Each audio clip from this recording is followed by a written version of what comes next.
제일 큰 목적은 폭력이었어요. 해코지를 하겠다라는 아주 분명한 의지를 가지고 아하. 가방 안에다가 여러 가지 둔기를 준비해서 아마 네. 그 둔기는 이 사람이 생각해낸 게 아니라 온라인으로 아마 굉장히 많이 노출됐던 그런 이제 일반적인 둔기들을 다 모아가지고 온 것으로 네. 보이고요. 그리고는 이제 누구라도 상관없다 하고서는 학교 안에서 먼저 행패를 부리고 그리고는 이제 뛰어가다가 또 누가 차량이 서 있으니까 또 네. 이제 뭐 어떤 분풀이를 하고 그리고는 이제 이 사람이 결국에는 문제의식이 완전히 없었던 건 아닌 것 같은 게 네. 결국에는 이렇게 상해 행위를 연속적으로 하다가 결국 네. 저수지에 본인이 빠져요. 네. 결국 그게 이제 어떻게 보면 자해의 가능성 같은 것도 충분히 염두에 둘 수가 오망의 있거든요. 일환이거나 뭐 다른 가능성이 있는 거죠. 그렇죠. 그렇기 때문에 지금 이 사람의 행위를 보면 자타해가 모두 이제 발생했는데 네. 충동 조절이 전혀 되지 않고 폭력의 수위가 굉장히 높다. 그리고는 온라인으로 상당 부분 좋지 않은 정보에 장기간 동안 노출된 것 같다. 이런 추정을 해보게 되는데 네. 이번엔 청주 고교생이 흉기 난동을 벌였다라는 거죠. 그러다 보니 학교 가기 무섭다는 얘기가 나올 법하다라는 겁니다. 청주의 한 학교에서 18살 고등학생이 흉기를 휘둘렀습니다. 상담을 받던 학생이 복도로 뛰쳐나왔고 이 뛰쳐나온 학생의 소리를 듣고서 교장 선생님을 비롯해서 다른 교직원들이 다 따라 나왔는데 이 선생님들한테 흉기를 휘둘렀다라는 거죠. 해당 학교 학부모 얘기를 좀 들어볼까요? 저희 아이들 놀래가지고 다쳤을까봐 그런 마음이 들어요. 네, 우리 애는 괜찮나 라는 생각이 먼저 드는 게 사실 학부모의 마음일 겁니다. 이수정 교수님, 네. 학교 가기 무섭다라는 말이 사실 나올 법한 그런 상황입니다. 근데 아직 왜 흉기 난동을 벌였는지가 동기가 나오지가 않고 있어요. 왜일까요? 네, 아직 수사가 진행이 뭐 되고 있는 와중이라서 정확한 네. 동기가 아직 보도가 되고 있지 않은데 그래서 이제 뭐 지금까지 나와 있는 객관적인 사실들을 토대로 해가지고 추정해 볼 수밖에 없는데 네. 아무래도 이제 이 친구가 최근에 반을 옮겼어요. 그러다 보니까 뭐 그런 이제 그 반이 바뀌면서 일어나는 여러 가지 학업 스트레스, 뭐 친구들과의 관계의 문제 이런 네. 것들이 결국 이런 이제 사건으로 이어진 게 아닌가 이렇게 추정해 볼 수밖에 없을 걸로 보입니다. 네. 네. 지금 최근에 반을 옮기고 그러다 보니까 바뀐 환경에 있어서 학업적인 스트레스나 이런 게 다 이 같이 복합적인 게 아니겠느냐라는 말씀이에요. 근데 이 학생이 흉기를 저희가 휘둘렀다라고 말씀하는데 이게 사실 문구용으로 학생들이 보통 필통에 많이들 갖고 다니는 이런 문구용이었었다라는 거죠. 근데 진짜 의아한 건 그래 문구용은 뭐 갖고 다니다가 욱해서 그럴 수 있지 생각할 수 있는데 다음 기사를 좀 볼까요? 네. 가해 학생 지나가던 시민까지 공격. 가방엔 흉기가 가득했다라는 겁니다. 사실 이 부분이 좀 의아하다라는 생각이 드는 게 교수님. 네. 그러니까 보통 우리가 문구용은 뭐 가방에 이 필통에 있긴 한데 둔기도 있고요, 흉기도 있고요. 무려 4점이나 있었다는 거 아닙니까? 네, 뭐 지금 이제 이 가방 안에 있던 흉기들이 문제로 보이고요. 네. 그렇기 때문에 조금 더 자세하게 이야기를 하자면 네. 이 사람은 지금 이제 고등학교 2학년이기는 하나 뭐 상당 부분 이제 다 성장한 사람으로 추정이 되는데 문제는 입학할 때는 특수교육 대상자로 입학을 했어요. 물론 네. 장애 등급은 없었습니다. 네. 그래서 1년 동안 이제 그런 뭐 특수학급에서 특수학급이라 하는 말은 이제 학생 수가 굉장히 적고 선생님들이 몇 명 이제 집중적으로 아이들을 돌보는 이런 이제 케어 시스템에서 1년을 보낸 친구예요. 네. 그런데 문제는 2학년 때부터 통합 교육이 가능해서 일반 그 반으로 옮기게 됩니다. 네. 그럼 학생들이 여러 명이서 이제 굉장히 복잡한 상호작용을 하면서 아마 이 이제 이분의 문제는 경계선 지능이었던 것 같아요. 그러다 보니까 상황에 대한 이해력이 현저히 떨어지는 상태에서 무엇인가 지금 이제 진술을 해야 알 수 있는 사적인 어떤 경험들을 했던 것으로 보입니다. 근데 보통 그렇게 학교에서 부적응을 하고 학교에서 재미를 못 느끼면은 네. 인터넷을 주로 많이 시간을 몰두하게 돼요. 아하. 일반적으로는. 네. 청소년들의 이제 뭐 사이버 의존도는 이미 과거에 비하여 현저히 많이 그 상승이 됐고 문제는 그런 와중에 온라인으로 노출되는 정보가 어떤 정보인지 그게 이제 아마 이 흉기와 연관된 사연이 아마 추가적으로 있을 개연성이 굉장히 높다 이런 생각이 드는 게 네. 네. 지금 이 친구가 한 행위를 보면 흉기만 많았다뿐만 아니라 네. 사실은 비면식 관계에 일어나는 무차별적인 어떤 폭력 행위하고 굉장히 비슷한 양상을 지금 보이거든요. 네. 학교 안에서 이제 그 실제로 상해를 입은 선생님들은 특별히 이 학생에게 유감을 유발할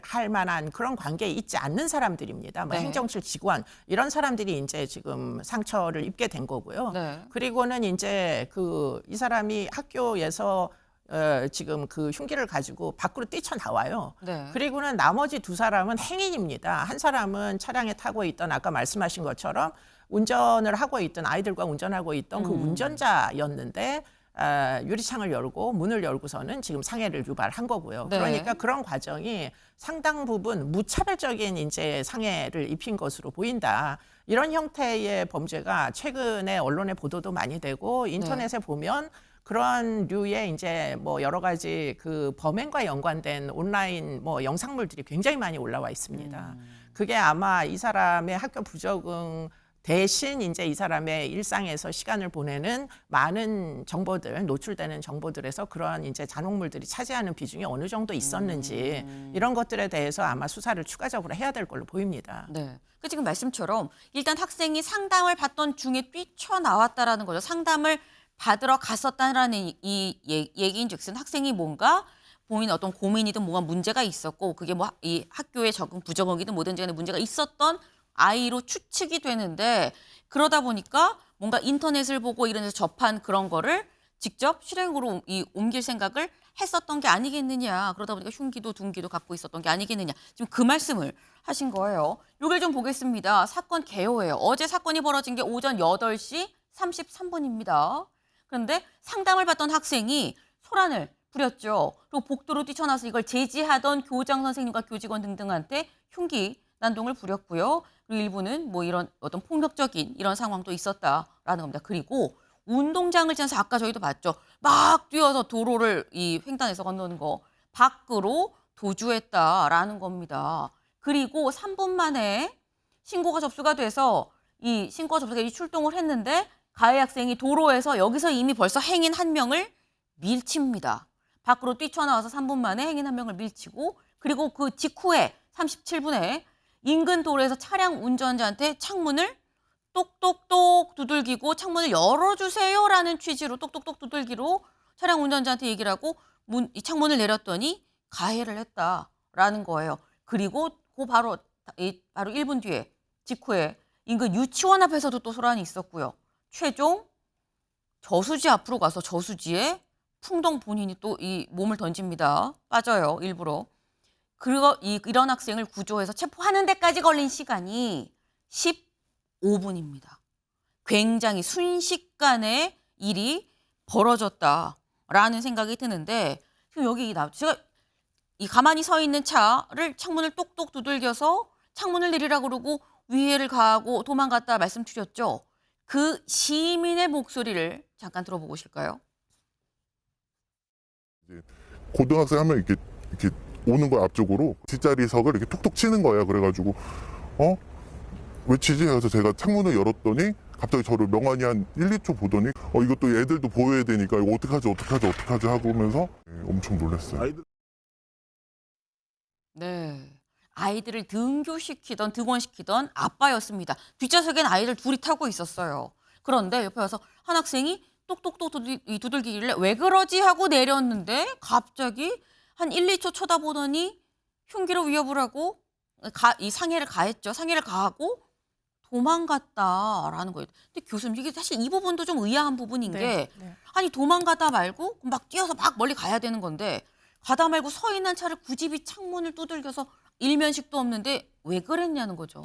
그러니까 이런 이제 행동을 봤을 때 네. 이 사람의 이제 제일 큰 목적은 폭력이었어요. 해코지를 하겠다라는 아주 분명한 의지를 가지고 아하. 가방 안에다가 여러 가지 둔기를 준비해서 아마 네. 그 둔기는 이 사람이 생각해낸 게 아니라 온라인으로 아마 굉장히 많이 노출됐던 그런 이제 일반적인 둔기들을 다 모아가지고 온 것으로 네. 보이고요.